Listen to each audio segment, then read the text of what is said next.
Fulda Gap Field consists of 70-plus acres in the foothills of North Carolina. The terrain consists of everything from open fields to ravines and creek beds. Trees are plentiful, and so is the underbrush in places. Be aware of your surroundings. Check what you are about to crawl through or walk over. With a field this large, it is hard to keep poison ivy off the field. Most of the playing areas are clear of heavy brush, but when traveling between objectives is when you might run into dense underbrush. The Fulda Gap map is available to print off of the website. The field is extensively bounded by orange or yellow tape. Please, for your own safety, do not cross these boundary lines. Some important things to remember. Do not lose your ID tag. Make sure it is tied to your person securely in your game pouch. Play the field as is. No modifications or vandalizing the field, props, or personal equipment. Any form of cheating or unsportsmanlike conduct, overshooting, fighting, foul language, etc., will not be tolerated. If you are found cheating, you will be expelled from the game and not allowed to return. You will notice that we have two types of referees at this game. The traditional referee in orange or yellow, and the purple shirts who are zonal heads. One thing to remember is, do not argue with the referees. The referees are here for your safety and for the enjoyment of the game. Do not argue with the referees. No physical contact is allowed between players, with the exception of a barrel tag or handshake. Fighting or any aggressive physical contact will result in law enforcement being called. You want to fight during a game? Choose hockey. Chronograph speeds. Regular players must chronograph under 400 feet per second with a 20-gram BB, or under 375 feet per second with a 25-gram BB. Always extend the courtesy to other players of a minimum of 30 feet minimum engagement distance. Snipers are restricted to bolt-action guns only, chronographing at 2.7 joules or under with 0.45 gram BBs. There is a minimum enforced MED of 100 feet. Any violation of these limits will be caused for removal from the game. All airsoft goggles must meet ANSI high impact requirements and be full seal. You must not be able to push a pencil through the seal made between the goggle gasket and your face. Anyone under the age of 18 years old must have full face protection. When off the field and in line for the chronograph, safety briefing, the pre-reg, or vending area, parking lot, campsites, and the pro shop area, you must have all magazines out of your airsoft weapons. When you are exiting the field of play, make sure you pull all magazines out and make sure you have no BBs in the chamber of your airsoft weapons. No climbing of trees, vehicles, or any structure 4 feet or higher. Castles, forts, or towers must be clearly marked in the field of play and meet our safety guidelines. No jumping from towers or any structure, as well as across trenches. Injuries need to be reported to a referee as soon as possible. We have professional emergency medical techs that will respond if necessary. Use only cold smoke that has been approved by the game staff. You are responsible for the smoke you throw. If it starts a grass fire, call yourself neutral and put it out immediately. Discharging of markers in the parking or store area will not be tolerated and will result in your expulsion from the field. Do not shoot any field animals, wildlife, referees, or support vehicles. We are not responsible for what happens to you if you shoot an animal.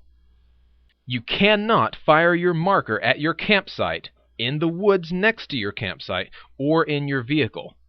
Doing so is not only a safety hazard, but a blatant show of disrespect for others' safety. If you are found firing your marker in the camping area or anywhere but an approved area, you may be asked to leave the event. Avoid close shots if at all possible. If you are within 20 feet, allow the player to surrender first or shoot a low impact area like legs or feet. Be courteous. Blind shooting.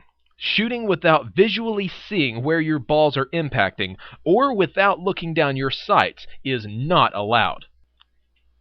An example of this is holding your marker around a corner and firing.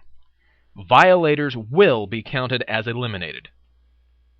Overshooting, which is the repeated shooting of an already eliminated player, is grounds for elimination or, if deliberate, removal from the field. Allow all suspected hit players to call themselves out. Be sure to loudly call yourself as hit if you are to prevent overshooting. Shooting a player with a visible dead rag is considered overshooting. Players must use their authorized entry point to access the game. This is the Warsaw entry, located at the northeast corner of the field past the vendor area. And this is the NATO entry, located at the southeast corner past the NATO camping area. If you leave the field for any reason, air, paint, water, you are considered out. You must come back into the game via your authorized entry point. There is no shooting or posting within 100 feet of an entry point. If a ref catches you, you will be considered eliminated and you will get your card punched for a point loss. If you are hit by a BB anywhere on your person, your equipment, or your weapons, call out as loudly as you can and put on your dead rag. Then quickly head to your side's nearest dead zone or entry point in order to respawn and re-enter the game. If under fire, face away from where your enemies are firing from and exit play by the fastest, safest route. Putting both hands and marker in the air is a good idea as well, because it leaves no doubt as to your condition. Get out of the way fast if you are in an area that is under heavy fire. Dead zone camping. There is no shooting or posting within 100 feet of a dead zone or entry point. They will be marked with white tape around trees surrounding the dead zone. Dead zones are there for the convenience and safety of the players and hold no strategic value. If a ref catches you within 100 feet of an enemy dead zone, you will be considered eliminated and will have your card punched for a point deduction. Surrender. The surrender rule is also known as the 20-foot rule. If you get within 20 foot of someone and they do not see you, you can call out, "Surrender." At this point, the other player has one of two options. They can raise their marker and surrender, or they can turn and fire on you. If they turn to fire, you had better be ready to fire yourself. This could create quick draw situations, but calling for a surrender is considered a courtesy, so as not to light someone up when they are within 20 feet to avoid a painful hit. We would recommend surrendering, but it's your choice. The person calling for the surrender has outmaneuvered you and has done the honorable thing by asking for surrender. Be equally honorable and accept the option. Remember, if you call for surrender, not everyone will, so be ready. Barrel tag. A barrel tag is when somebody sneaks up on you, taps you with their hand, not barrel.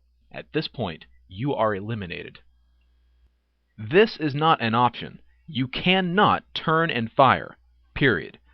If barrel tagged, you must put your BBD on, raise your marker, and leave the field quietly. A barrel tag or surrender is the only time you are not required to call out in a loud voice, "Hit." By the same token, if you barrel tag someone, just touch them with your hand and say barrel tag. Do not jab or hit them with your barrel or anything else for that matter. Bunker tag. Command Decisions Wargame Center has a variety of structures and fighting positions on the field. Some of these structures are strategically placed, hardened, and make great defensive positions. However, to minimize close shots, a bunker tag rule is in effect. Certain bunkers will be marked by an orange diamond. To eliminate all players inside a diamond bunker, you must shoot them through the firing ports from a distance, or slap the diamond with your hand while yelling bunker tag. This action simulates throwing a grenade into the bunker. If you are inside a diamond bunker and hear bunker tag, then you are eliminated. If you are outside the bunker, you are not eliminated. Tank, bridge, and bunker rules. Bunkers, bridges, foot or vehicle, and special targets can be temporarily taken out of play with special mission cards. Blown bridges will be marked by tape and signs indicating their status. No one can cross a blown bridge by foot or vehicles. However, bridges can be repaired with additional special mission cards or by continuously holding either side of the bridge for half an hour with someone with an AT card present. Anti-tank, anti-bunker. Pneumatic-powered rocket launchers, RPGs, can eliminate tanks, diamond bunkers, and other designated structures on the field and anyone inside of them.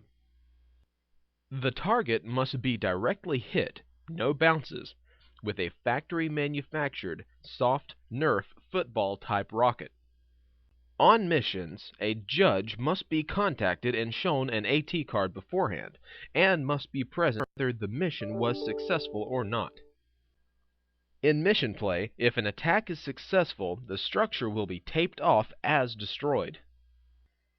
In non-mission play, the structure can be immediately reoccupied, except for tanks. There is a limit to the number of RPG gunners, and they must attend the same safety brief that the tankers do and have their device checked by the staff members. No homemade RPGs made with plastic pressure chambers are allowed. All launchers must be approved for play by staff before the general can issue an AT card. An alternate to the RPG is a grenade launcher, which is usually smaller and mounted on a regular marker. These devices fire Nerf or small foam rounds that can only eliminate diamond bunkers. Grenade launchers cannot eliminate tanks nor disable them in any way.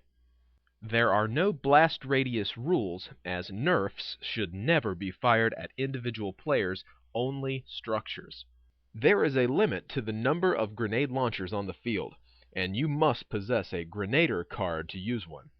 All launchers must be approved for play by the staff before the general can issue a Grenader card. There are 2 minefields issued per side. These are large traffic cones that have rope attached. To put up a minefield, you must stretch the rope out and wrap it around 3 points of contact to include the parking cone. Anyone that breaks the area of the minefield is eliminated. To take down a minefield can only happen by a card-carrying demo player. You must roll up the rope to deactivate the mine. The use of paintball tanks, provided that they are under a strict set of guidelines, add an enormous amount of fun and strategy to a paintball game. Armored vehicles on a real battlefield either dominate or are metal coffins for the crew. These rules will attempt to balance safety with effective tank strategy on the field. The tank rules are discussed in detail on their own page.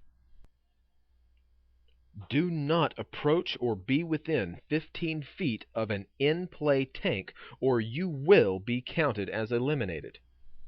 Players may not bunker tag tanks or eliminate the driver with paintball hits. Do not shoot the vision blocks of the tank or shoot at the tank driver. A designated safety referee will accompany the tank. If a tank is eliminated by a mine, satchel charge, or AT weapon, it will either withdraw off the playing field or stay in position depending on the game and the safety situation. In either case, the crew is eliminated and at least one must proceed to a dead zone as any other player. Reactivations of eliminated tanks involve an uninterrupted 15-minute repair by a single tank crew member after returning from the dead zone, or 15 minutes off-field in the tank park. A tank that is reactivating on the field must do so behind their own lines, and the reactivation must be announced by the safety walker 1 minute prior and every 15 seconds thereafter until activation. Tanks cannot activate behind enemy lines unless they are entering the field through their designated tank entry point. Do not climb on, use for cover, or enter a tank under any circumstances, even eliminated ones. Generally speaking, unless you possess anti-armor markers, your best tactic is to avoid tanks. Finally, by the nature of this game, there will be referee-supported events, usually dictated by the opposing generals, which could cause entire bases to be eliminated, and all players in them. These are called WMD attacks, and may come in 3 very different forms. Nuclear weapons, or more appropriately, tactical nuclear devices, are a very powerful, but thankfully very limited tool in the belt of the NATO and Warsaw Pact generals. They will eliminate a 100-foot diameter area of the field for the entire event phase once initiated. If used on a base, that base will be out of play for that day or night phase, and thus cannot be used for points. Nukes will be delivered via referee in a very loud and visually spectacular manner. That area will be considered irradiated, and any player from either side who enters the area will be counted as eliminated. The irradiated area will be marked with boundary or danger tape until safe to enter. They cannot be used to eliminate dead zones or entry points. Airstrikes. Like a nuke, but not as powerful, airstrikes will be simulated loudly by refs at points determined by the generals and coordinated through the game coordinator using a grid system. The impact point will be where the ref feels that they are close to the grid coordinate or specific building or bunker target dictated by the FDC as called in by the general. An airstrike or mortar barrage affects the approximate 50-foot radius from the point of impact as determined by the ref in place. A hit eliminates the target, the players inside, and all exposed players within 50 feet. The target can be immediately reoccupied by players, not eliminated by the blast after the refs clear the structure. A strike or barrage does not take out entry points, dead zones, or flag stations.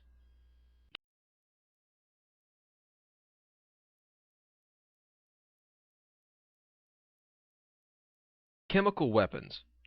Chemical weapons or poor man's nuke will be simulated by orange smoke that will be issued by each side's general. Anyone caught by a referee in an orange smoke cloud without donning their simulated protective equipment, a dust mask over your paintball mask, immediately will be counted as eliminated. Once the cloud has dissipated, you may take off your chemical mask. Remember, smoke travels with wind direction, and it could happen that you may gas your own troops by mistake. Use these weapons under direction of your general or officers. Regular smoke will not be considered as a chemical weapon.